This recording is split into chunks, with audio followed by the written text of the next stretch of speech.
हरि ओम श्री गणेशाय नमः। बोल कृष्ण भगवान की जय। ओम नमो भगवते वासुदेवाय। ओम नमो भगवते वासुदेवाय। ओम नमो भगवते वासुदेवाय। श्रीमद् भागवत महात्म्य प्रथम स्कंद प्रथम अध्याय। तीर्थ नैमिषारण्य में शौनकादि मुनि वृंद किए प्रश्न छह सूत से स्थिर हो सानंद। श्री भगवान वासुदेव जी को नमस्कार हो। कल्प वृक्ष रूपी श्रीमद् भागवत नाम का यह शास्त्र भव सागर से पार करने वाला संसार में बड़ा ही अच्छा प्रकट हुआ है। इसमें जो 12 स्कंद हैं वही डुग्गे हैं। लहराती हुई भक्ति ही इसका गमला है। 332 अध्याय ही इसकी चमकती हुई शाखाएं हैं और 18,000 श्लोक ही इस श्री भागवत रूपी कल्प वृक्ष के सुंदर सुंदर पत्ते हैं। जब अनेक पुराण और शास्त्रों की सुंदर रचना करने पर भी चित्त में प्रसन्नता को प्राप्त न कर सके और उन्हें कहीं भी शांति ना मिली, तब श्री सरस्वती नदी के उत्तम तट पर श्री देव ऋषि नारद जी के दिव्य उपदेश से श्री भगवान वासुदेव के गुण वर्णनों में प्रधान जो श्रीमद् भागवत शास्त्र है, उसको श्री वेद व्यास जी महाराज लिखने लगे। सबसे पहले निर्विघ्न पूर्वक ग्रंथ की समाप्ति के लिए वे पर ब्रह्म परमात्मा का मंगलाचरण करते हैं। इस संसार की उत्पत्ति, पालन और प्रलय जिनसे होते हैं तथा कार्य और अकार्यों में क्रम से अन्वय और व्यतिरेक, जहाँ पर धुआं होगा वहाँ पर अवश्य ही अग्नि होगी, इस अनुमान का नाम अन्वय है। और जहाँ पर अग्नि है ही नहीं वहाँ धुआं कैसे होगा, इसी अनुमान का नाम व्यतिरेक है।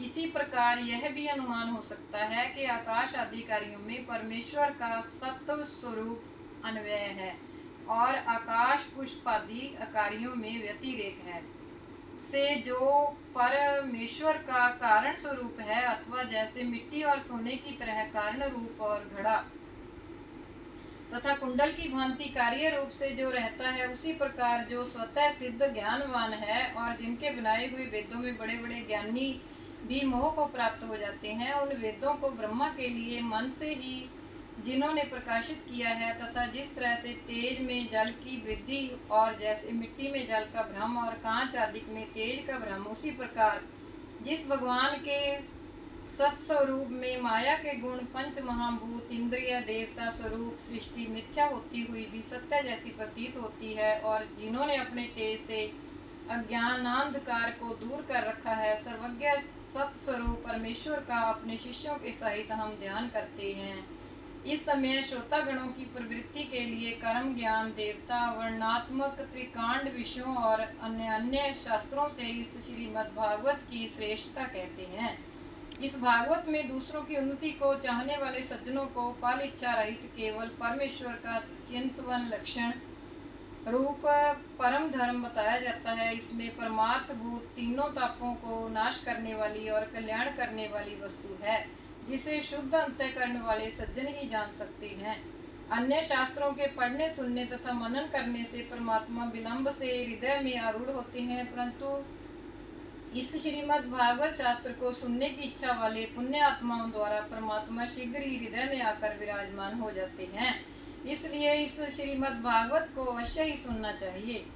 अब मत्सर मनुष्य और निर्मत्सर मनुष्य कौन है, उनका निर्णय वैष्णव निबंध से बताते हैं। जैसे जो मनुष्य ब्रह्मनिष्ठ है तथा संसार से मोक्ष की इच्छा करने वाले पहले श्री हरि के गुणानुवाद सुनने कीर्तन आदि करने से उत्पन्न हुई भक्ति द्वारा उस परमात्मा को निरंतर भजते रहते हैं और भक्ति द्वारा उन्हें अपने वश में करके सकल प्रपंच बंधनों के दूर करने वाले चराचर हृदय कमल में स्थित अपनी आत्मा में सच्चिदानंद पर ब्रह्म स्वरूप लीला विग्रह धार अपने भक्तों पर अनुग्रह करने वाले करोड़ों कामदेव के सदृश प्रकाशमान जगत को मोहने वाले शरणागत के कष्टों को दूर करने वाले भगवान श्री हरि को प्रेम से पूजते रहते हैं। सब ब्रह्म स्वरूप हैं, कोई अंतर नहीं, ऐसा समझकर जो सबों को ब्रह्म रूप ही देखते रहते हैं वे निर्मत्सर संत हैं। और दुष्ट मनुष्य हरि के पूजन भजन से दूर रहने वाले पाप कर्मा मत्सर मनुष्य होते हैं। इस श्रीमद् भागवत को निर्मत्सर ज्ञानी संत ही सेवन कर सकते हैं। निगम वेद स्वरूप कल्प वृक्ष से निकला हुआ और सुखदेव जी स्वरूप तोता द्वारा आस्वादन किया हुआ रसों का भंडार जो श्री भागवत रूपी उत्तम फल है, क्योंकि लोकों में प्रसिद्ध है कि जिस फल में तोता चोंच लगा देता है वह अत्यंत मीठा होता है। तो यहाँ श्री सुखदेव जी ने इस श्रीमद् भागवत को कहा है।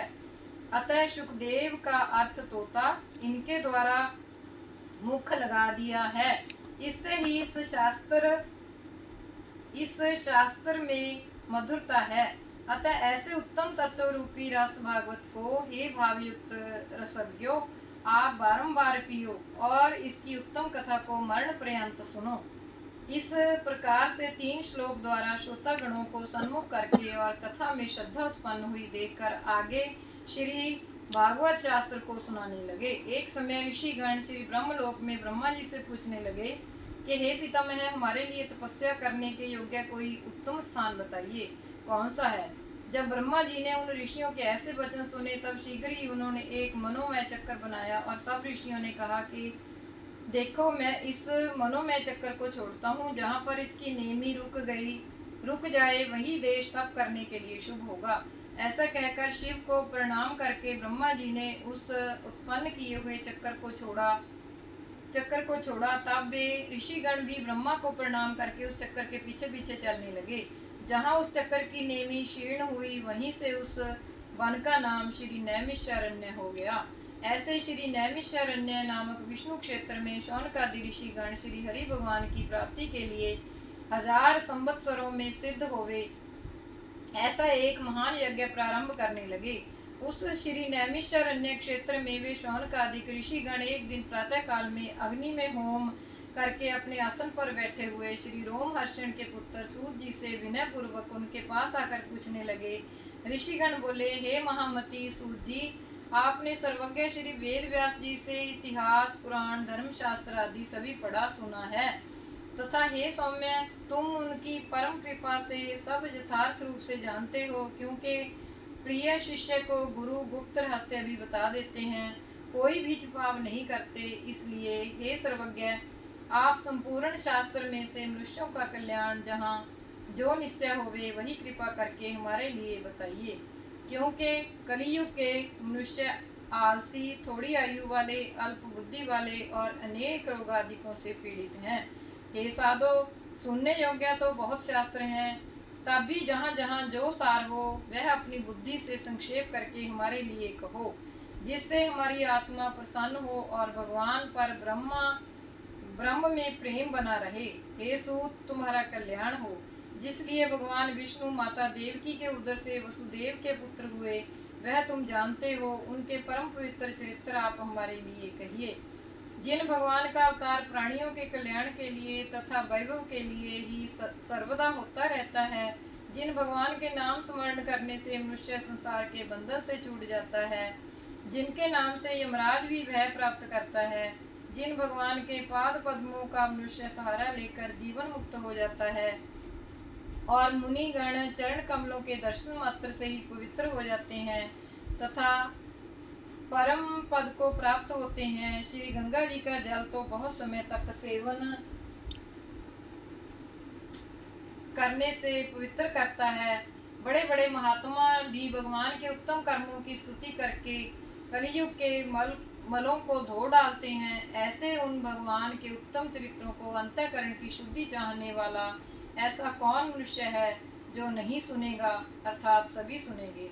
उन भगवान ने लीला से अवतारों को धारण करते हुए जो उत्तम चरित्र किए हैं, उन सभी भगवान के कर्मों का आप हम सब चाहने वालों से वर्णन करें।